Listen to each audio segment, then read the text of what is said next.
O sol ainda nascia sobre o horizonte quando o ronco do motor ecoou pela pista de decolagem. O céu estava limpo, o vento calmo, e tudo indicava que seria apenas mais um voo de treino de rotina. Para Rafael Tavares, piloto veterano com mais de 2.000 horas de voo registradas, aquele era apenas mais um dia comum. Ou pelo menos, parecia ser. Ele ajustou o capacete, verificou os instrumentos e, como sempre fazia, olhou para a foto presa no painel. A filha de 7 anos, sorrindo com os dentes de leite e um bilhete escrito em letra infantil. Volta logo, papai. Rafael respirou fundo e puxou o manche. O jato subiu com suavidade, cortando o ar como lâmina. O som das turbinas era música para ele, uma sinfonia de controle, precisão e confiança. Nenhum piloto da Força Aérea conhecia aquele modelo tão bem quanto ele. Tinha treinado cada curva, cada ângulo, cada resposta da máquina. O voo seria simples: subir a 10.000 pés, realizar uma série de manobras evasivas simuladas e retornar à base. Um protocolo. Um exercício de repetição. Nada que o fizesse imaginar o que viria a seguir.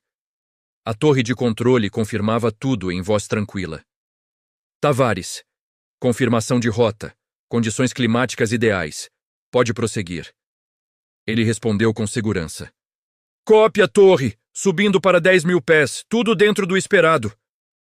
Mas a confiança de Rafael não era apenas técnica. Era também emocional. Aquele voo tinha um significado especial. Era seu primeiro teste após 6 meses de afastamento. Tempo em que lutou contra um trauma que quase o fez abandonar a aviação. Havia perdido um parceiro de esquadrão em um acidente causado por falha mecânica. Desde então, as noites nunca mais foram as mesmas. A cada sonho, o som das turbinas se misturava ao grito no rádio. Mayday! Mayday! Mas naquela manhã, ele acreditava que estava pronto. Que podia voltar a ser o mesmo. O jato atingiu a altitude planejada. Tudo parecia perfeito. Rafael iniciou o primeiro exercício de inclinação lateral, a manobra que testava a resposta do avião a mudanças abruptas de direção. Girou suavemente à esquerda. Depois, à direita. O painel brilhava com estabilidade exemplar. Perfeito. Até que, de repente, um som estranho cortou o ronco do motor. Um estalo metálico, seguido de um tranco seco. As luzes de alerta piscaram como feridas abertas.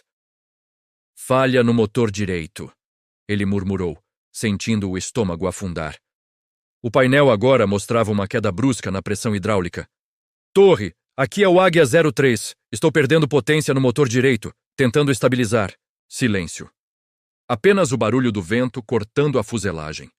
A torre respondeu, segundos depois, com voz tensa.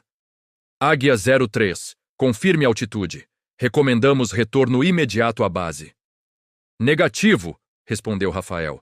Sem potência suficiente, perdendo sustentação. O jato começou a inclinar perigosamente para o lado defeituoso. Rafael ajustou o manche com força tentando corrigir, mas o avião parecia lutar contra ele. O sistema automático de estabilidade falhava. A vibração aumentava. Ele sentia o corpo sendo empurrado contra o assento, enquanto os alarmes gritavam em coro. Stall! Stall! Stall! Naqueles segundos, o tempo pareceu se esticar. Ele não pensava mais como piloto, mas como pai. Lembrou da filha, da promessa de que voltaria para vê-la dançando na escola no próximo sábado. Mas o painel piscava como um relógio de contagem regressiva. A 7.000 pés, o motor esquerdo começou a oscilar também. O jato entrou em rotação lateral. Era o início de um flat spin. Uma queda em espiral que nenhum simulador havia ensinado a reverter daquela forma. A força G o empurrava contra o assento. O corpo vibrava junto com o casco metálico. Controle! Estou em rotação descontrolada! Tentei reversão padrão, sem resposta. Falha total de propulsão! Do outro lado, a torre gritava coordenadas, mas ele mal conseguia ouvir. Foi nesse instante que uma lembrança antiga voltou. Anos antes, em um simulador de testes experimentais, ele havia lido sobre uma teoria. Uma manobra teórica de evasão rotacional usada apenas em testes matemáticos, nunca aplicada em voo real. Era suicídio tentar. mas era a única chance. Rafael fechou os olhos por um segundo e sussurrou: "Vamos, menina, só mais uma vez." Ele desativou manualmente o estabilizador automático, contrariando todos os protocolos. Em seguida, empurrou o manche para frente e inclinou o leme em direção oposta à rotação, criando um vetor que, na teoria, anulava parte do torque. O avião tremeu como se fosse partir em dois. Mas, de repente, algo mudou. A rotação começou a desacelerar. O eixo se realinhava. O jato estabilizou, flutuando por um instante entre a queda e o controle. Rafael respirou fundo. Não fazia ideia de que, naquele exato segundo, estava criando uma manobra nova, que mais tarde seria estudada por engenheiros e pilotos do mundo inteiro. Controle, consegui estabilizar, repetindo, estabilizado, sem propulsão, mas sob controle. O rádio ficou mudo por alguns segundos, até que uma voz trêmula respondeu: Águia 03, impossível. Como você fez isso? Rafael sorriu, suado, o coração disparado. Nem eu sei explicar direito, Torre, mas acho que acabei de inventar um jeito novo de cair sem morrer. Enquanto o jato planava em silêncio, ele entendeu que algo dentro dele também havia mudado. Aquele voo, que começara como rotina, se tornaria o início de algo muito maior. Não apenas uma nova manobra aérea, mas a história de um homem que aprendeu, em meio à queda, a reencontrar o próprio valor. A base aérea inteira parou quando o jato de Rafael tocou o solo planando, sem propulsão, apenas pela precisão de suas mãos. Era quase impossível pousar naquela condição. A aeronave se arrastou pela pista por longos segundos até parar completamente. Silêncio. Nenhuma explosão, nenhum incêndio, apenas um ruído metálico abafado. E o som da respiração dele, pesada, viva, incrédula. Os bombeiros correram. A equipe médica cercou a cabine. Rafael removeu o capacete e desceu lentamente, os joelhos tremendo mais de emoção do que de medo. O coronel Vicente, comandante da base, estava entre os primeiros a chegar. Um homem rígido, de expressão dura e voz que raramente subia de tom. Mas, naquele momento, a disciplina deu lugar ao espanto. Tavares, você pousou esse jato com 2 motores mortos? Aparentemente sim, senhor. O coronel olhou para os técnicos que examinavam a fuselagem. Isso é impossível. Rafael sorriu, com aquele humor de quem sabia que só estava vivo por um milagre técnico. Concordo, senhor, mas o impossível resolveu cooperar comigo hoje. Nas horas seguintes, o hangar virou um campo de estudo. Engenheiros, especialistas em aerodinâmica e até pilotos veteranos se juntaram ao redor do avião como arqueólogos diante de uma relíquia. Cada detalhe do painel era analisado, cada movimento registrado no gravador de voo. A primeira conclusão era unânime. Nenhum protocolo explicava o que ele havia feito. Mas Rafael não estava pensando em glória. Estava exausto. O corpo dolorido. A mente girando. Enquanto o mundo ao redor celebrava, ele só queria tomar um banho e olhar novamente a foto da filha. No vestiário, sentado no banco frio de metal, ficou em silêncio por longos minutos. O cheiro de querosene ainda impregnava suas roupas. E pela primeira vez em muito tempo, ele se permitiu chorar. Não de medo, mas de alívio. Horas depois, foi chamado à sala do coronel.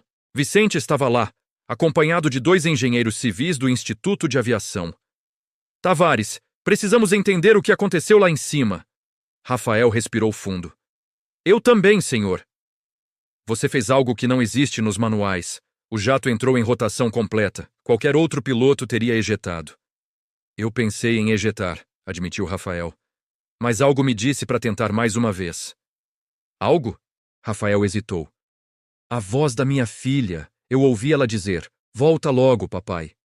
O silêncio que se seguiu foi profundo. Nenhum deles ousou rir ou duvidar. Era o tipo de frase que vinha de um lugar onde técnica e emoção se encontram, o instinto puro. O engenheiro mais jovem que estava ali, Augusto, abriu o laptop e mostrou o registro dos sensores. Olhem isso! Ele inverteu o fluxo de leme enquanto empurrava o manche para frente. Criou uma compensação de torque, que anulou o giro da fuselagem. Vicente franziu o senho. Isso nunca foi testado. Nenhum simulador aprovaria uma manobra dessas. Augusto respondeu empolgado. Pois é, mas funcionou. Ele basicamente converteu o giro em sustentação lateral. Uma rotação controlada. É inédito. Rafael ouvia em silêncio, sem entender metade dos termos técnicos. Para ele, tinha sido apenas um reflexo. Não pensei em física, senhor. Só quis salvar minha pele e a do avião. Vicente o encarou, depois abriu um leve sorriso. Pois saiba que acabou de entrar para a história da aviação, Tavares. Nos dias seguintes, a notícia se espalhou. Primeiro dentro da base, depois para a imprensa. Piloto brasileiro realiza pouso impossível e cria manobra inédita. As manchetes estampavam o rosto de Rafael. Entrevistas, convites para programas, homenagens. Mas dentro dele, algo o incomodava. Durante a coletiva de imprensa, um repórter perguntou: Capitão, como se sente ao ser considerado herói nacional? Rafael pensou por um instante antes de responder. Um herói é quem sobe num avião todos os dias e volta para casa para abraçar quem ama. Eu só fiz o que qualquer um tentaria fazer. Depois do evento, ele voltou para casa. O apartamento era simples, silencioso. A filha dormia no quarto ao lado e a luz da lua entrava pela janela, iluminando a foto que ele levava no painel do avião. Sentou-se no sofá, pegou o celular e começou a ver os vídeos que estavam circulando. Sua manobra, já batizada pelos jornalistas como Rotação Tavares, era analisada em slow motion, dissecada por comentaristas do mundo inteiro. Mas quanto mais via, mais desconfortável se sentia, porque no fundo ele sabia. A falha não foi apenas do motor. O modelo do jato havia apresentado defeitos semelhantes em testes anteriores, mas os relatórios tinham sido abafados. Ele lembrava de conversas abafadas entre engenheiros, de ordens de silêncio. E agora, com toda aquela fama repentina, tinha medo de descobrir que a verdade estava sendo encoberta de novo.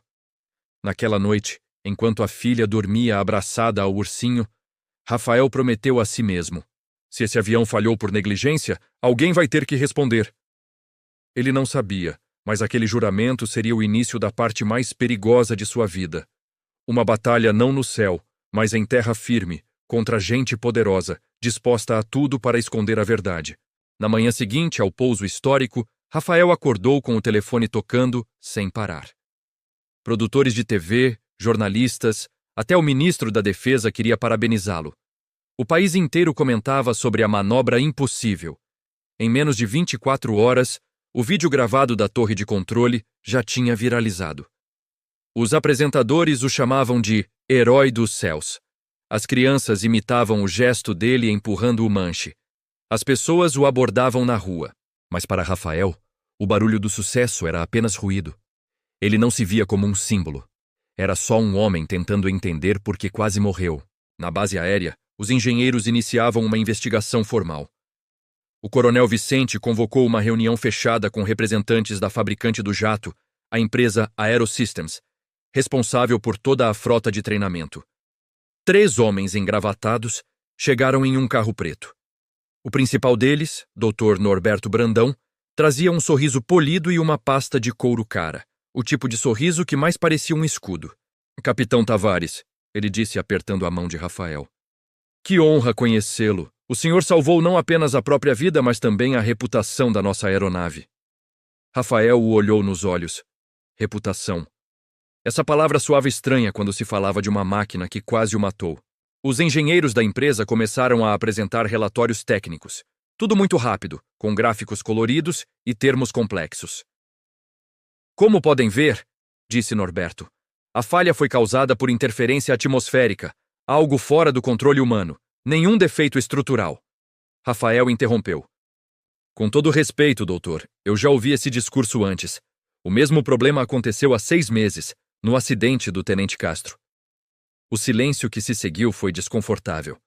Vicente olhou para ele tentando conter a tensão. Norberto sorriu, frio. Capitão, não existe registro técnico que comprove relação entre os casos. O senhor entende, às vezes as coincidências acontecem. Coincidências. Essa palavra ficou martelando na mente de Rafael o resto do dia.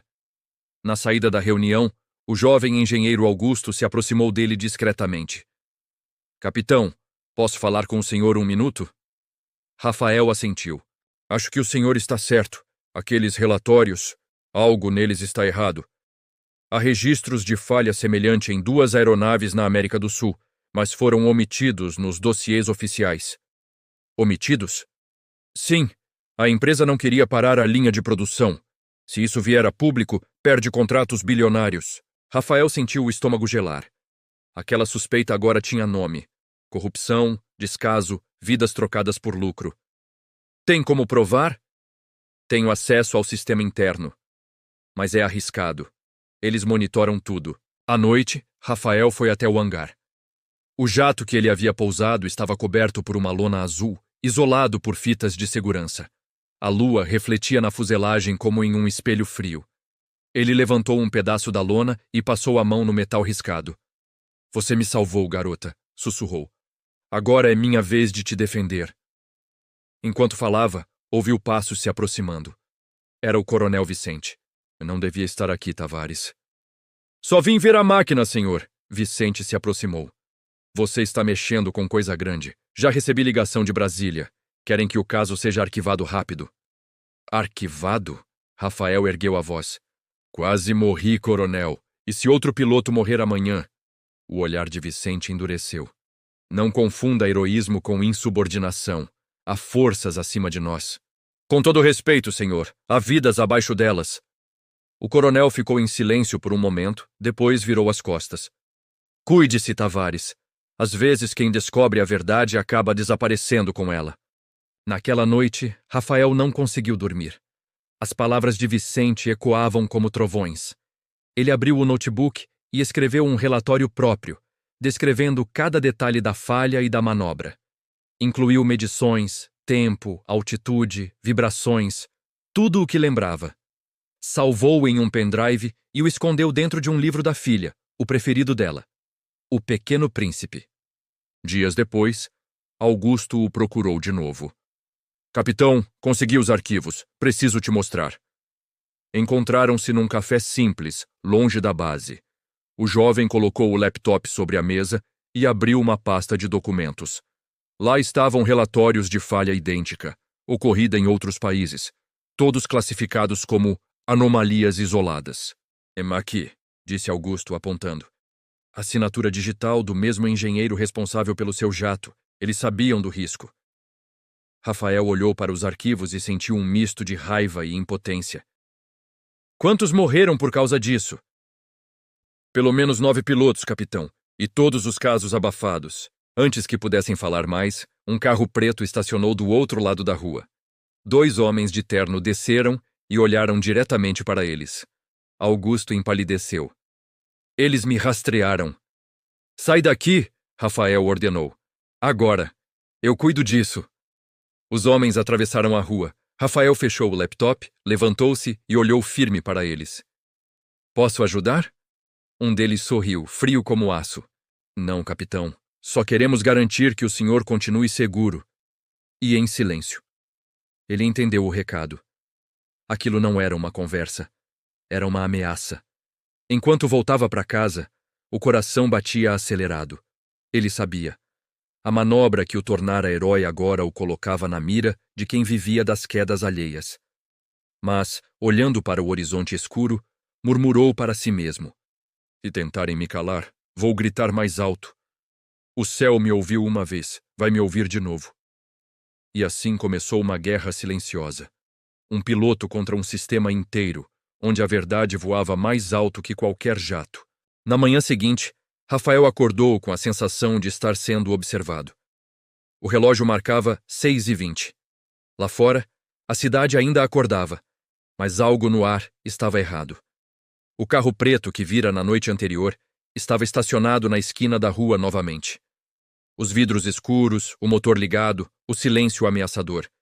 Ele olhou pela janela e respirou fundo. Então é assim, pensou. Querem me vigiar. Pegou o celular e ligou para Augusto. Nenhuma resposta. Ligou outra vez e a ligação caiu direto na caixa postal. Um calafrio percorreu seu corpo. 2 horas depois, foi à base. Os olhares eram diferentes. Antes todos o chamavam de herói. Agora, cochichavam nos corredores. O coronel Vicente o chamou à sala com expressão tensa. Capitão Tavares, recebi ordens diretas de Brasília. O senhor está suspenso temporariamente das atividades de voo. Suspenso? Por quê? Investigação interna. Dizem que sua conduta no voo contrariou protocolos de segurança. Rafael deu uma risada amarga. Protocolos de segurança? Eu quase morri porque os motores falharam. Eu sei, Tavares, mas a ordem veio de cima. Ele ficou em silêncio. O som da caneta batendo no vidro da mesa soava como um martelo de sentença. Vicente baixou o tom. Eles estão tentando isolar você. Se insistir nessa história de sabotagem, vai perder tudo. Já perdi o direito de voar, coronel. Não tenho mais o que perder. Saiu da sala, jogando o crachá sobre a mesa. A cada passo sentia a pressão crescer. Os colegas desviavam o olhar. O herói estava virando problema. No caminho de volta, o telefone tocou. Era um número desconhecido. Capitão Rafael Tavares? Quem fala? Sou da redação do Jornal Independente. Recebemos informações sobre um relatório seu. Rafael parou no meio da calçada. Que tipo de informações? É de que o senhor tem provas sobre falhas encobertas na frota Aerosystems. Podemos publicar, mas precisamos das evidências. Ele hesitou. Sabia o risco de vazar algo assim sem proteção. Não posso confirmar nada por telefone. Então nos encontre amanhã, 20 horas, no estacionamento do antigo aeroporto civil. É o único lugar sem escuta estatal. A ligação caiu. Naquela noite, ele pensou em desistir. Sentou-se ao lado da filha, que assistia desenho na TV, e ficou observando o rosto dela. A mesma expressão que via antes de cada voo. Volta logo, papai. Mas como voltar, se agora o inimigo estava em terra? Pegou o livro do Pequeno Príncipe e o abriu. O pendrive ainda estava lá. Era mais do que dados, era a única chance de expor a verdade. No dia seguinte, o ponto de encontro estava deserto. O vento batia nas janelas quebradas do antigo terminal. À distância, viu uma mulher acenando. Era Lívia Monteiro, repórter investigativa. Rosto decidido, olhar firme, gravador em mãos. Capitão Tavares, obrigada por vir. Fui informada que o senhor sobreviveu a uma falha estrutural que a empresa quer esconder. Informada por quem? Lívia hesitou. Por alguém que trabalhava dentro da Aerosystems. O nome dele era Augusto. Rafael sentiu o chão sumir por um instante. Era? Desapareceu ontem à noite. O carro dele foi encontrado abandonado perto da represa. Ninguém sabe onde está. O silêncio pesou. Ele olhou ao redor, desconfiado de cada sombra. Eles estão limpando os rastros.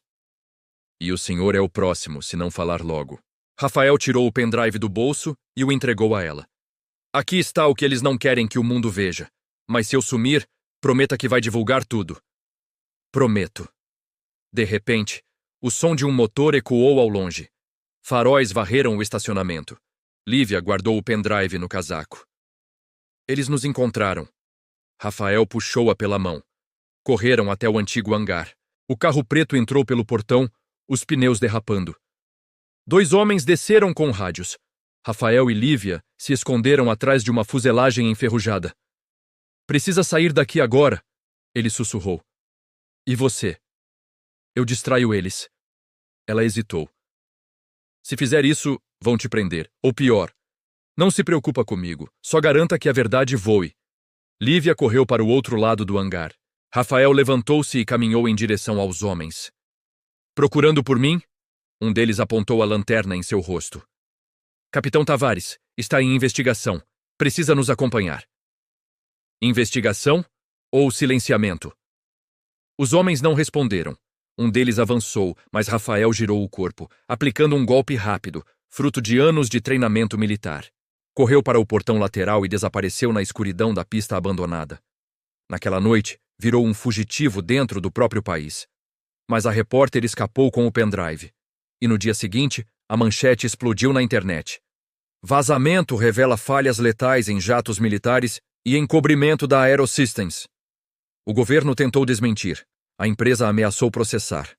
Mas a verdade já estava no ar. E ninguém mais poderia derrubá-la. Rafael escondido em uma pequena casa no interior, assistia às notícias com lágrimas nos olhos. Você conseguiu, garota, sussurrou, pensando no jato, em Augusto, em todos os que haviam morrido calados.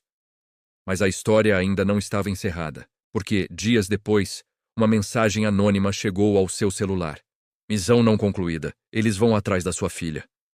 O sangue de Rafael gelou, ele sabia. Agora a luta não era mais por justiça, era por sobrevivência.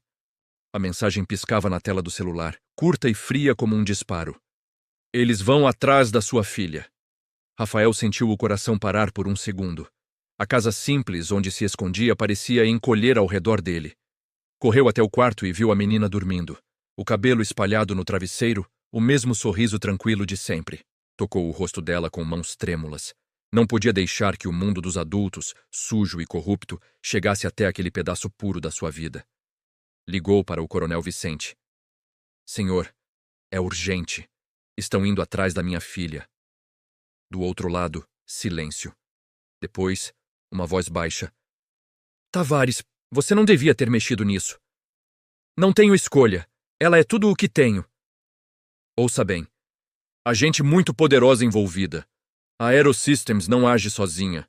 Há oficiais, políticos, contratos internacionais. Você não tem como vencer isso. Rafael apertou o telefone com raiva. Então vou morrer tentando. Desligou e começou a agir. Pegou a mochila de voo antiga e colocou dentro dela apenas o essencial. Documentos, o passaporte da filha, o dinheiro que ainda tinha e uma pequena caixa de madeira. A medalha que ganhara do pai, também piloto. No fundo da caixa havia uma inscrição. Coragem é continuar, mesmo quando o medo grita mais alto. Enquanto guardava as coisas, ouviu o som distante de pneus na estrada. Luzes se aproximando. Sabia que não tinha tempo. Pegou a menina no colo, ela ainda meio sonolenta, e saiu pelos fundos. O mato alto escondia uma pequena trilha que levava ao campo de pouso desativado, o mesmo onde tinha aprendido a voar com o pai décadas atrás. O vento soprava forte. No céu, uma tempestade se formava. Ele olhou para o hangar antigo e viu algo que o fez parar. Lá, coberto por lona, estava um avião monomotor de treinamento. Velho, mas funcional. Ele mesmo o consertara anos antes. Colocou a filha no assento de trás e ligou o painel. O motor tossiu, gemeu e finalmente rugiu como um animal acordando. Segura firme, princesa. Papai vai te levar para longe daqui. A gente vai voar, papai? Vamos, como nos nossos sonhos. Mas antes que pudesse taxiar, faróis cortaram o escuro. 3 carros pretos cercaram o hangar. Homens armados desceram gritando. Rafael Tavares, você está sob custódia do Estado. Saia do avião agora. Ele sabia o que aquilo significava. Custódia do Estado era apenas uma forma elegante de dizer que nunca mais seria visto. Respirou fundo, ajustou o capacete e olhou para o retrovisor. A menina o observava, os olhos arregalados. Papai, tá com medo? Ele sorriu. Muito. Mas coragem é continuar, lembra? Empurrou o acelerador. O avião saltou pela pista molhada. As balas começaram a zunir. Uma atingiu o estabilizador, outra rasgou o tanque lateral. Mas a máquina ganhou velocidade, se ergueu do chão e cortou a chuva como uma flecha. Lá embaixo, os faróis se tornaram pontos minúsculos. Lá em cima, o trovão misturava-se ao grito da turbina. Durante os primeiros minutos, só o som do vento. Depois, a voz suave da filha. Papai, a gente vai para onde? Para onde o céu ainda é livre. Mas o alívio durou pouco. As luzes do painel começaram a piscar. A bala havia danificado o sistema hidráulico. O avião perdia altitude. Ele olhou para baixo, montanhas, nuvens densas, zero visibilidade.